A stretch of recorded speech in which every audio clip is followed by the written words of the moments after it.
National Herald case जिसे लेकर पिछले कुछ दिनों से लगातार राहुल गांधी से पूछताछ हुई। राहुल गांधी से होने वाली पूछताछ के विरोध में कांग्रेस के बड़े से बड़े नेता, सांसद और विधायक सड़कों पर उतर आए। वहीं इस बीच कई ऐसे लोग भी होंगे जिनके अंदर ये सवाल जरूर पनप रहा होगा कि आखिर नेशनल हेराल्ड केस क्या है और इसका गांधी परिवार से क्या कनेक्शन है। राजधानी दिल्ली का ईडी ऑफिस, कांग्रेस मुख्यालय, कांग्रेस के पूर्व अध्यक्ष राहुल गांधी का आवास, राज्यसभा सांसद दीपेंद्र हुड्डा का आवास। ईडी ऑफिस से लेकर कांग्रेस कार्यालय के बाहर का नजारा इन दिनों कुछ अलग ही है। जगह जगह छावनी में तब्दील है। चप्पे चप्पे पर दिल्ली पुलिस की तैनाती है। बैरिकेड के एक और दिल्ली पुलिस और दूसरी ओर कांग्रेस के बड़े बड़े नेताओं से लेकर कार्यकर्ताओं का जमावड़ा, जिसमें राजस्थान और छत्तीसगढ़ के सीएम से लेकर कांग्रेस के राष्ट्रीय प्रवक्ता रणदीप सुरजेवाला और महिला नेता तक शामिल हैं।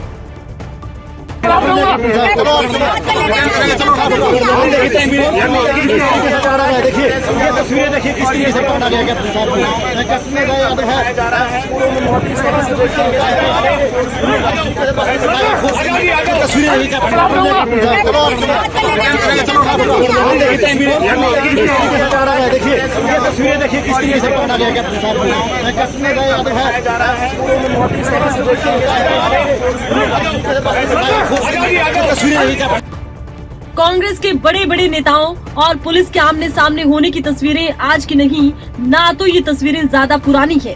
दिल्ली के कांग्रेस कार्यालय और ईडी ऑफिस के बाहर से इन तस्वीरों के सामने आने का सिलसिला सोमवार से जारी है। कांग्रेस नेता राहुल गांधी से नेशनल हेराल्ड मामले में पूछताछ की जा रही है।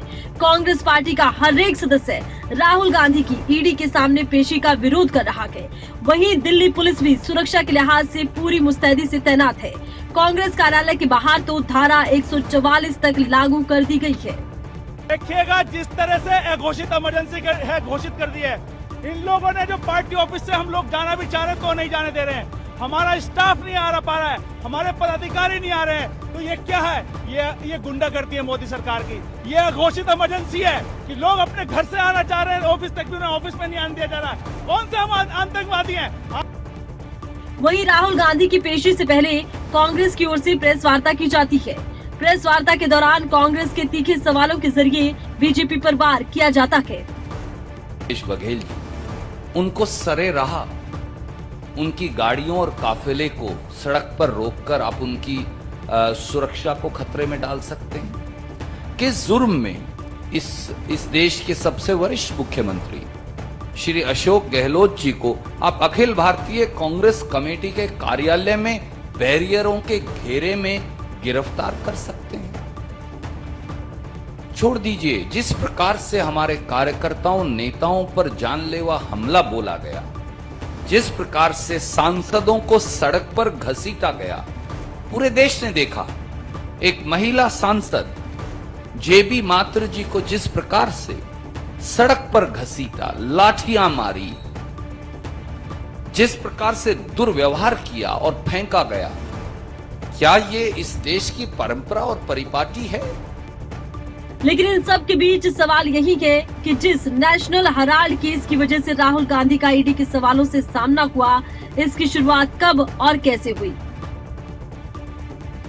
नेशनल हेराल्ड एक न्यूज़पेपर है जिसे साल 1938 में पंडित जवाहरलाल नेहरू ने शुरू किया। इस न्यूज़पेपर को चलाने का जिम्मा एजीएल नाम की कंपनी के पास था। शुरुआत से इस कंपनी में कांग्रेस और गांधी परिवार के लोग हावी रखे। करीब 70 साल बाद 2008 में घाटे की वजह से इस न्यूज़पेपर को बंद करना पड़ा। तब कांग्रेस ने एजीएल को पार्टी फंड से बिना ब्याज का 90 करोड़ रुपए का लोन दिया। फिर सोनिया और राहुल गांधी ने यंग इंडियन नाम से नई कंपनी बनाई। यंग इंडियन को एसोसिएटेड जर्नल्स को दिए लोन के बदले में कंपनी की 99% हिस्सेदारी मिल गई। यंग इंडियन कंपनी में सोनिया और राहुल गांधी की 38% की हिस्सेदारी है। वहीं बाकी का शेयर मोतीलाल वोरा और ऑस्कर फर्नांडिस के पास था। 10 साल पहले 2012 में सुब्रमण्यम स्वामी ने इस मामले में दिल्ली हाई कोर्ट में केस दर्ज किया। आरोप था कि यंग इंडियन प्राइवेट लिमिटेड ने 90 करोड़ 25 लाख रुपए की वसूली के अधिकार हासिल करने के लिए सिर्फ 25 लाख रुपए का भुगतान किया था, जो एजीएल पर कांग्रेस का बकाया था। इससे पहले ईडी इसी मामले में कांग्रेस अध्यक्ष सोनिया गांधी को तलब कर चुकी है। ईडी ने सोनिया गांधी को 23 जून के दिन पेश होने के लिए कहा। कोरोना संक्रमण के कारण सोनिया गांधी गंगाराम अस्पताल में भर्ती है। अब ईडी की पूछताछ का जहां कांग्रेस की ओर से देश भर में विरोध जारी है, वहीं बीजेपी के नेता ईडी की पूछताछ को सही बता रहे हैं। और इन सब के बीच देखना ये होगा कि राहुल गांधी से ईडी की पूछताछ के दौरान क्या कुछ निकलकर सामने आता है।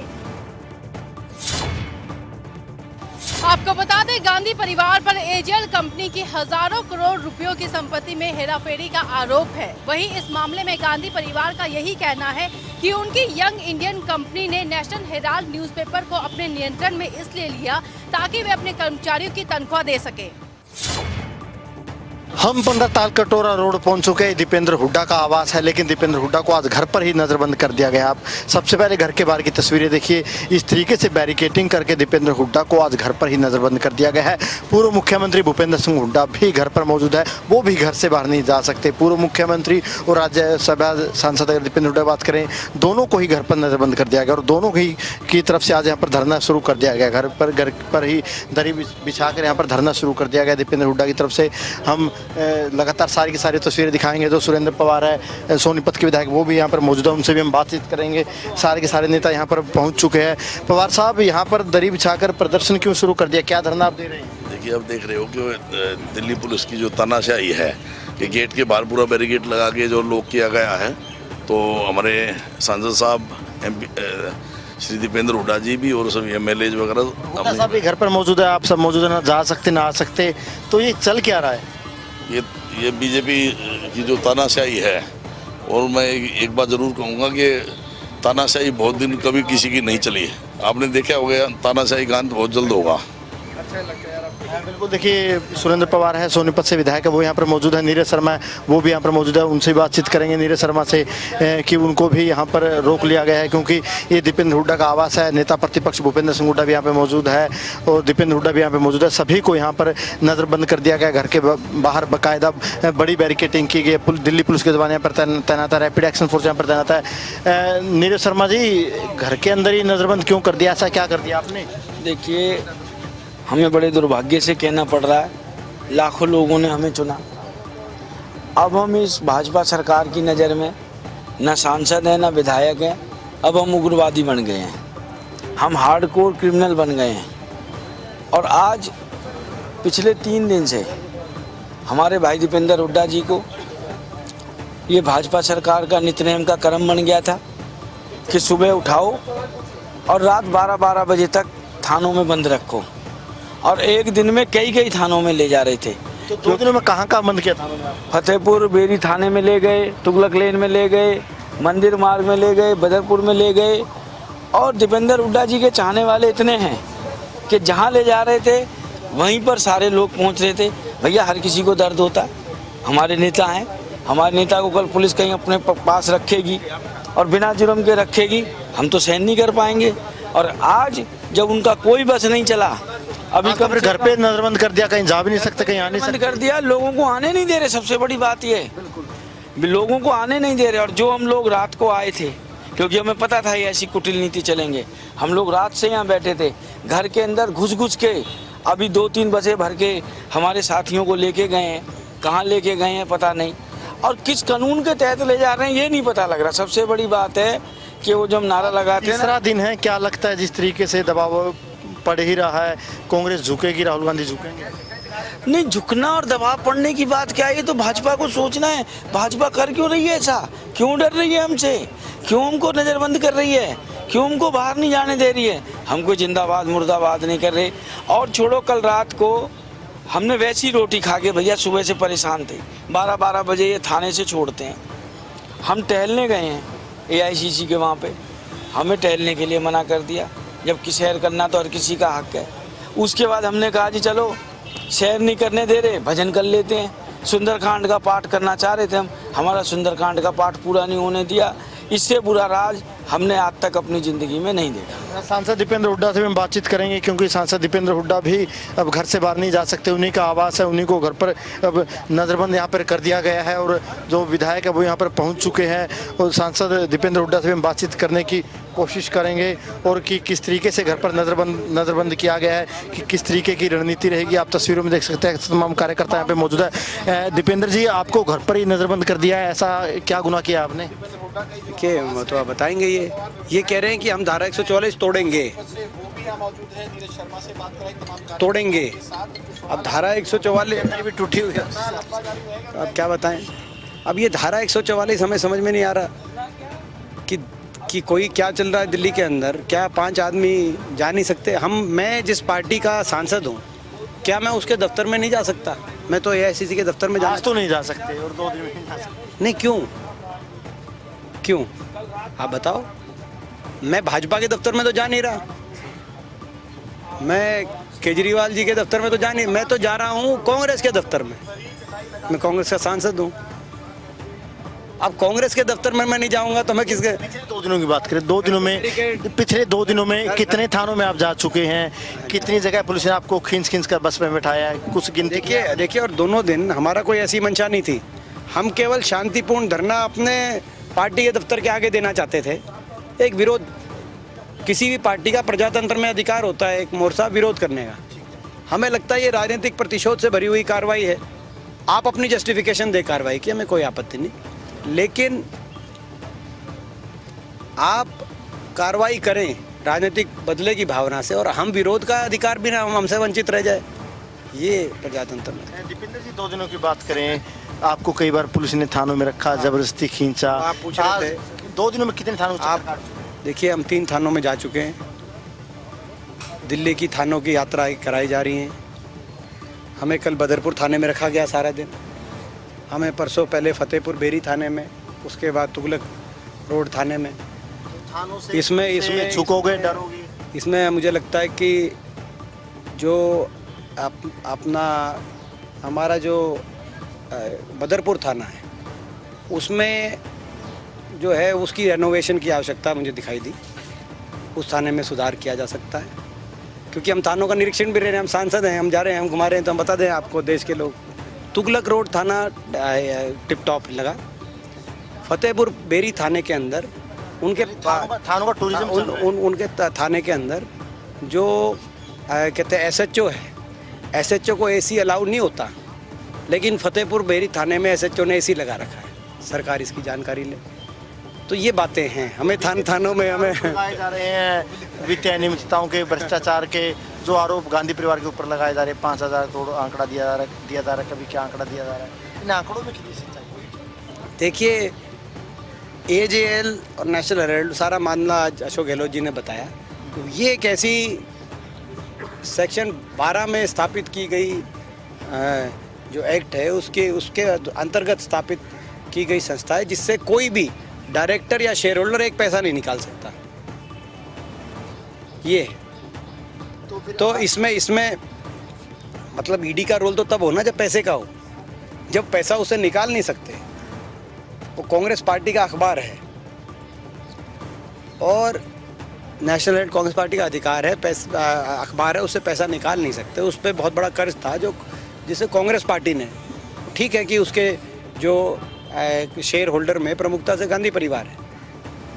तो ये मैं समझता हूँ कि जब उसमें से एक पैसा भी कोई निकाल नहीं सकता, ये उसका नियम है, कानून या देश का कानून ये ना हो। तो बस आखिर सवाल, लड़ाई कब तक जारी रहेगी?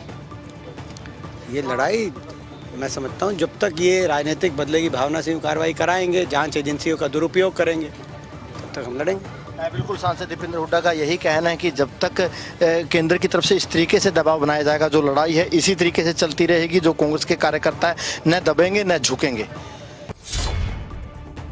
गुरुग्राम पुलिस ने लॉरेंस बिश्नोई के 2 शातिर शूटरों को गिरफ्तार किया है। दोनों शातिर शूटर लॉरेंस बिश्नोई के लिए काम करते हैं और दोनों पर 5 हत्या के मुकदमे दर्ज हैं।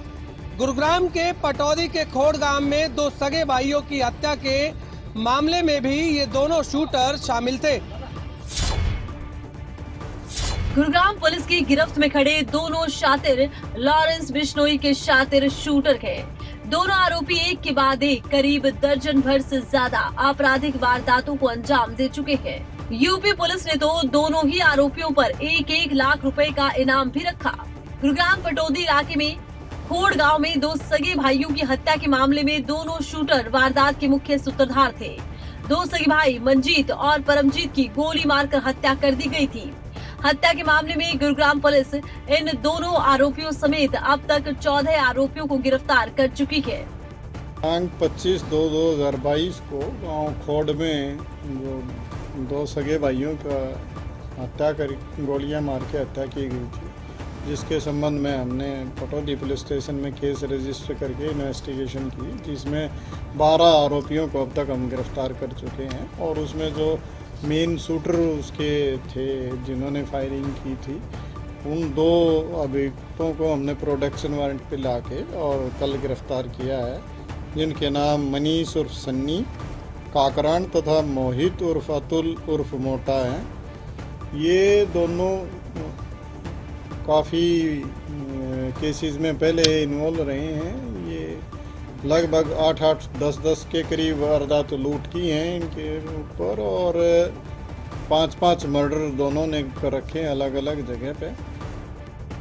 गुरुग्राम पुलिस के एसीपी क्राइम प्रीतपाल सिंह की माने तो मनीष और मोहित नाम के ये दोनों आरोपी दर्जन भर से ज्यादा आपराधिक वारदातों को अंजाम दे चुके हैं। दोनों बदमाश इतने शातिर हैं कि हत्या की वारदात को अंजाम देने के बाद पुलिस को चकमा देने के लिए मोबाइल तक का इस्तेमाल नहीं करते थे। पहले इनमें से एक का तो फादर भी क्रिमिनल रहा है और फिर उसका मर्डर हो गया था। तो इनकी पूरी हिस्ट्री इस प्रकार की है और आगे की पूछताछ अभी इनसे की जा रही है। पैसे के लिए मर्डर इन्होंने नहीं किया, ये उस ग्रुप के आदेश के अनुसार ये एक दूसरे की मदद करते हैं। वहीं पुलिस दोनों ही आरोपियों से पूछताछ कर रही है और पुलिस को उम्मीद है कि अभी अन्य आपराधिक वारदातों की गुत्थी भी आरोपियों से पूछताछ में खुल सकती है। जर्मनी में हरियाणा के एक बेटे की हत्या हो गई है। बताया जाता है कि लूट की वारदात को अंजाम देने के लिए इस युवक की हत्या की गई है। युवक करनाल का रहने वाला था। हरियाणा के करनाल जिले के बालू गांव के रहने वाले युवक संदीप की जर्मनी में हत्या कर दी गई। दरअसल संदीप 2015 में साउथ अफ्रीका गया था और उसके बाद वो जर्मनी में रहकर अपना कामकाज करता था। वहीं संदीप के ऊपर ही अपने पूरे परिवार की जिम्मेदारी थी, क्योंकि संदीप के पिता के दोनों हाथ काम नहीं करते, जिसके चलते संदीप ही अपने पूरे घर का खर्च चलाता है। वहीं संदीप की हत्या के बाद से परिवार के लोगों में मातम का माहौल बना हुआ है और परिवार को ये चिंता सता रखी है कि उनके बेटे के जाने के बाद कौन उनका सहारा बनेगा। कहीं जाने का लगे नहीं और कल जाएंगे डीसी साहब से मिलेंगे और हो सकता है तो मदद मिल जाए। छोटा भाई जो है वो लास्ट टाइम अपने भाई को देख सके और यही है कुछ तसल्ली मिले परिवार को। अब जो है भाई वो तो वहाँ जाने का पता चलेगा कि कारण क्या हुआ है, लेकिन प्राथमिक यही है कि भाई कोई लूट का या कुछ ऐसा ही सामने आता है। बता दें मृतक संदीप के पिता के दोनों हाथ काम नहीं करते, इसीलिए उसके भरोसे ही पूरा परिवार था। संदीप का छोटा भाई अभी पढ़ाई कर रहा है, तो वहीं संदीप उसकी पढ़ाई के लिए वहां से कुछ पैसे भेज देता था। उसकी 3 बहनें हैं जिनकी शादियां हो चुकी हैं। मृतक संदीप बुजुर्ग पिता का सहारा था, लेकिन 8 जून को उसकी जर्मनी में लूट के इरादे से हत्या कर दी गई। तो कोई बात नहीं, बर्बाद हो गया मैं रिश्तेदारों में ठेका पैसे भेजे, पैसे मेरे पास जो काम नहीं करती। मैं बड़े पे में मेरा बच्चा मेरे को सुख देगा, ये सुख देगा, बर्बाद करेगा मेरे को। मैं सोता भी आज इधर से। संदीप की हत्या के बाद पूरे परिवार में दुख का माहौल है। पिता के दिल पर पहाड़ सा गम है। छोटा भाई आखिरी बार अपने भाई को देखना चाहता है, तो वहीं युवक की मां अपने बेटे का नाम लेकर बार बार रो रही है। मेरी 8 तारीख को बात हुई थी, वो फैमिली में थे, उन्होंने अच्छे से बात की एकदम। अपनी फैमिली के साथ बहुत खुश थे। उनके पास एक 2 साल की गुड़िया भी है और अभी कुछ टाइम पहले वो आएगी। तो रोज बात करते थे, हर रोज काम पे जाते थे, जो भी डेली का रूटीन। तो मेरी जब लास्ट बात हुई, करी चलो कल बात करते हैं। तो नेक्स्ट डे सुबह मॉर्निंग में मेरे पास मैसेज आता है कह रहे भी अब नहीं रहे इस दुनिया में। तो मैंने जैसे वहाँ से पूछताछ की तो बोलते भी रोबरी के दौरान उनके मतलब बर्तन को बैक साइड से ऐसा कुछ मार दिया जिससे उनकी मौके पर मौत हो गई। बताया जाता है कि 7 जून की शाम को संदीप से बात हुई थी, लेकिन अगले दिन संदीप के भाई के पास मैसेज आता है कि लूट के इरादे से संदीप की हत्या कर दी गई। वहीं संदीप ने जर्मनी में शादी कर रखी थी और उसकी 2 साल की बच्ची भी थी। मृतक के परिजन चाहते हैं कि उनके बेटे के शव को भारत लाया जाए ताकि पूरा परिवार एक आखिरी बार अपने बेटे के अंतिम दर्शन कर सके। डाकखानों का स्वरूप डिजिटल होते डाकखाने केवल खत ही नहीं पहुंचाते बल्कि सामान तक भेजते हैं। और राहत की बात है, डाक सेवा का विस्तार भी इस डिजिटल दौर में जारी है। देश के सबसे ऊंचे सड़क मार्ग से जुड़े लाहौल स्पीति के हिकिम गांव में नया और अनोखा डाकघर खुला है। ये हिमाचल प्रदेश के लाहौल स्पीति में सबसे दिलचस्प तस्वीरें हैं। ये तस्वीरें लाहौल स्पीति के बंजर पहाड़ों के बीच स्थित छोटे से गांव हिकिम की हैं। लाहौल स्पीति जिले के हिकिम गांव में विश्व का सबसे ऊंचा पत्र पेटी की तरह दिखने वाला देश का पहला डाकघर शुरू हो गया। दुनिया की सबसे ऊंची जगहों में से एक हिकिम, जहां ये डाकघर अब लेटर बॉक्स के आकार में निर्मित कार्यालय से चलेगा। इस कार्यालय के उद्घाटन के पहले दिन सैकड़ों सैलानियों ने हिकिम डाकघर से करीब 1000 पोस्ट कार्ड अपने प्रियजनों को पोस्ट किए गए। पोस्ट कार्ड भेजने के लिए डाकघर में सैलानियों की लंबी कतारें देखने को मिली। अब डाकघर के जरिए स्पीति में पर्यटन कारोबार को पंख लगेंगे। हिकिम गांव के ही रिचेन छेरिंग पिछले 39 साल से दुनिया के सबसे ऊंचे डाकघर में बतौर ग्रामीण डाक पालक के पद पर तैनात हैं। छेरिंग साल 1983 से डाक विभाग में सेवाएं दे रहे हैं। समुद्र तल से 14,567 फीट की ऊंचाई पर स्थित हिकिम डाकघर अब लेटर बॉक्स के आकार में निर्मित कार्यालय से चलेगा। इतनी ऊंचाई पर पहुंचने के लिए सैलानियों की सांस फूल जाती है। बावजूद इसके हिकिम में रोजाना सैकड़ों सैलानी डाकघर के दीदार के लिए आ रहे हैं। उम्मीद की जा रही है कि हिकिम में तैयार किए गए नए डाकघर के जरिए स्पीति में पर्यटन के कारोबार को और ज्यादा गति मिलेगी। स्पीति घाटी के नाम एक और नया इतिहास जुड़ गया है। विश्व के सबसे ऊंचे वाहन योग्य गांव हिकिम में देश का पहला पत्र पेटी स्वरूप का पोस्ट ऑफिस विधिवत तौर पर शुरू हो गया। भारतीय डाक विभाग हिमाचल परिमंडल की chief postmaster general Vandita Kaul ने इसका शुभारंभ किया। डाक विभाग की ओर से विशेष कार्यक्रम का आयोजन किया गया और बतौर मुख्य अतिथि chief postmaster general Vandita Kaul रही।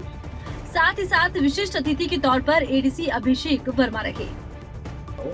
आज हमारे लिए बहुत ही बड़ा ऐतिहासिक दिन है, हिस्टोरिक डे है, जब ये हमारे हाईएस्ट पोस्ट ऑफिस में एक लेटर बॉक्स की शेप में एक पोस्ट ऑफिस का इनॉग्रेशन किया जा रहा है। मैं मानती एक गर्व की बात होनी चाहिए कि डिपार्टमेंट ऑफ पोस्ट ने इतनी बड़ी उनको एक गिफ्ट दी है। तो मैं सबसे पहले तो पोस्टल डिपार्टमेंट का बहुत बहुत आभारी हूँ, धन्यवाद करना चाहूँगा। रामपुर डाक मंडल के तहत देश का पहला पत्र पेटी स्वरूप का पोस्ट ऑफिस आता है। साल 1983 से हिकिम गांव में विश्व का सबसे ऊंचा पोस्ट ऑफिस चल रहा था, लेकिन अब इसे नए लुक में तैयार कर शुरू किया गया। तो वहीं मुख्य अतिथि और विशिष्ट अतिथि को हिमाचली अंदाज में सम्मानित किया गया। कार्यक्रम को संबोधित करते हुए मुख्य अतिथि वंदिता कौल ने कहा कि देश भर में इस तरह का पोस्ट ऑफिस नहीं है। ये अपने आप में आकर्षण का केंद्र है। हिकिम पोस्ट ऑफिस से पर्यटक देश दुनिया में अपने करीबियों को खत भेजते हैं। पर्यटन की दृष्टि से काफी महत्वपूर्ण ये नया पोस्ट ऑफिस साबित होगा। यहाँ पे आपका लोकल तो आपकी बड़ी प्रेजेंस है। आपसे भी हम उम्मीद करेंगे कि यहाँ पे और बिजनेस के लिए आप यहाँ के खाते हैं, जिस हिसाब से भी मैं कहूँगी लोगों को और मोटिवेट करें, क्योंकि हमारा जो डाक विभाग है वो सिर्फ अब पुराने ज़माने के हिसाब से नहीं चल रहा है। पूरी नई प्रणाली है हमारी, सारा डिजिटल भी हो गया है और फिजिकल भी है। तो हमारा है कि आपसे संपर्क भी हमेशा बना रहेगा लोगों से। डाक विभाग अब डिजिटल बन चुका है। हर घर तक डाक विभाग अपनी सेवाएं पहुंचा रहा है। कोविड काल में लोगों के घरों तक पेंशन का लाभ पहुंचाया और आज ऑनलाइन शॉपिंग का भी जरिया डाक खाना बन गया है। बेहतर कार्य के लिए डाक विभाग के रामपुर परिमंडल के स्टाफ की तारीफ भी हो रही है। वहीं अब कहा यही जा रहा है कि स्पीति में पर्यटकों की पसंदीदा जगहों में से हिकिम का पोस्ट ऑफिस भी है, लेकिन अब पर्यटकों को ये लेटर बॉक्स की आकृति में चलने वाला नया पोस्ट ऑफिस भी खूब आकर्षित करेगा। लांगचा पंचायत में ये नया कीर्तिमान स्थापित हो गया है। तो वही पहले सैलानी लाहौल आते थे प्रकृति के नजारे देखने। लेकिन अब प्रकृति के नजारों के साथ साथ यहाँ का खूबसूरत पोस्ट ऑफिस भी सैलानियों के रोमांच के सफर को और ज्यादा दिलचस्प बनाएगा कि कैसे बेहद ऊंची चोटियों पर भी डाक महकमा अपनी ड्यूटी में तैनात है। लाहौल के नजारों में डाक ऑफिस ने मानो 4 चांद लगा दिए। रामपुर डाक मंडल के तहत देश का पहला पत्र पेटी स्वरूप का पोस्ट ऑफिस आता है। वर्ष 1983 में हिकिम गांव में विश्व का सबसे ऊंचा डाकघर चल रहा था, लेकिन अब इसे नए लुक में तैयार करके शुरू किया गया।